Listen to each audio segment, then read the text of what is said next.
Из-за постоянного размытия берегов реки Чу Кыргызстан потерял 800 гектаров земли, сообщил министр чрезвычайных ситуаций Боубек Аджикеев. Глава МЧС отметил, что русло реки размывается только со стороны Кыргызстана, так как Казахстан на своей территории давно провел все необходимые берегоукрепительные работы. Также министр проинформировал, что между Россией и Кыргызстаном подписано соглашение на $20 миллионов на покупку и поставку спецтехники для МЧС республики. Так, согласно договору, запланирована покупка более 100 единиц пожарной техники, 2 вертолетов и различных других оборудований. Средства полностью грантовые. По словам Боубека Аджикеева, до конца этого года ожидалась поставка из Китая 6 мобильных госпиталей и около 100 единиц пожарной техники. Однако процесс затянулся из-за COVID-19. Планируется, что к концу 2022 года техника поступит в республику.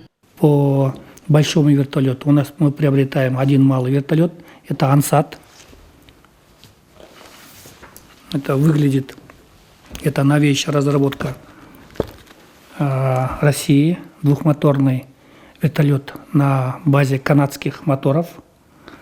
И это будет новый мотор, новый вертолет. И второй вертолет это 8 МТВ-1. Это мы собираемся отремонтировать свой старый вертолет. К нему, как доп. Оборудование, мы тоже предполагаем приобретение, как вы говорите, кожуха для подъема воды. Но, к сожалению, она поднимает не больше от 500 до тонны, что очень мало. На один пожар, как вы знаете, небольшого даже киоска не хватает 4 тонн воды.